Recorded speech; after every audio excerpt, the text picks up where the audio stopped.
ಡೀಟೇಲ್ಸ್ಗೆ ಇನ್ನು ಸದ್ದಿಲ್ಲದೆ ಜೆಡಿಎಸ್ ಶಾಸಕರಿಗೆ ಗಾಳ ಹಾಕಿದಾರ ಡಿಕೆ ಶಿವಕುಮಾರ್. ಹಳೆ ಮೈಸೂರು ಭಾಗದಲ್ಲಿ ಜೆಡಿಎಸ್ ಕಾರ್ಯಕರ್ತರಿಗೆ ಆಫರ್ ಕೊಟ್ಟಿದ್ದಾರಂತೆ. ಜೆಡಿಎಸ್ನ ಸಂಪರ್ಕ ಮಾಡಿಲ್ಲ ಅಂತ ಹೇಳ್ತಲೇ ಡಿಕೆ ಶಿವಕುಮಾರ್ ಸ್ವಾಗತ ಮಾಡಿದ್ರ.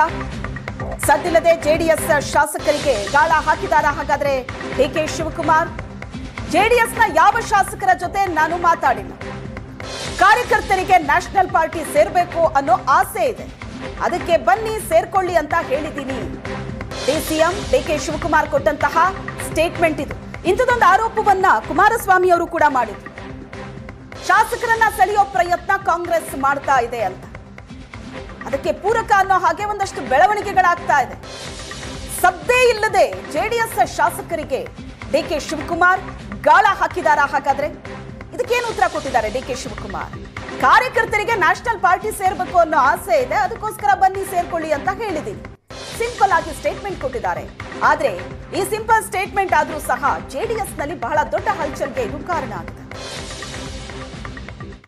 ಯಾವ ಜೆಡಿಎಸ್ ಶಾಸಕರು ಬಗ್ಗೆ ನಾನು ಮಾತಾಡಿಲ್ಲ. ಬಹಳ ಜನ ಕಾರ್ಯಕರ್ತರಿಗೆ, ಜನತಾದಳ ಕಾರ್ಯಕರ್ತರಿಗೆ ಅವ್ರ ಭವಿಷ್ಯ ಅವ್ರು ನೋಡ್ಕೊಳ್ತಾ ಇದ್ದಾರೆ. ಲೋಕಲ್ ಅಲ್ಲಿ ಆಗ್ತಾ ಇಲ್ಲ ಅವ್ರಿಗೆ. ಯಾಕೆ ಎಷ್ಟು ದಿನ ಕಾಯ್ತಾರೆ ಕಾರ್ಯಕರ್ತರು?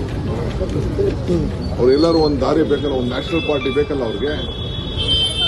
ಸೊ ಬೇಕಾದಷ್ಟು ಜನ ಕಾರ್ಯಕರ್ತರು ಕೇಳ್ತಾ ಇದ್ದಾರೆ, ನಾವು ಸೇರ್ಕೊಳ್ತೀವಿ ಅಂತ. ನಾನು ಹೆಸರು ಹೇಳಕ್ ಹೋಗೋದಿಲ್ಲ. ಪಾಪ ಕಾರ್ಯಕರ್ತರಿಗೆ ಜಾತ್ಯತೀತ ತತ್ವದ ಇರುವಂತ ಪಕ್ಷಕ್ಕೆ ಒಂದು ಇರಬೇಕು, ನ್ಯಾಷನಲ್ ಪಾರ್ಟಿ ಇರಬೇಕು ಅಂತ ಬಯಸೋಕೆ ಬನ್ನಿ ಒಟ್ಟಿಗೆ ಸೇರಿ ಕೆಲಸ ಮಾಡೋಣ ಅಂತ ಕರೆದಿದ್ದೀನಿ. ಆಮೇಲೆ ನೋಡೋಣ. ಈಗಾಗಲೇ ನಿಮ್ಮ ಸಂಪರ್ಕ ಮಾಡ್ತಾ ಇದ್ದಾರಂತಲ್ಲ ಸರ್ ಶಾಸಕರು? ಯಾರು ಸಂಪರ್ಕ ಮಾಡಿಲ್ಲ, ನಾನು 4-5 ಜನ ಮಾಡಿಲ್ಲ. ನಮ್ಗಿರೋ ನಂಬರೇ ಸಾಕು. ಯಾವ ಜೆಡಿಎಸ್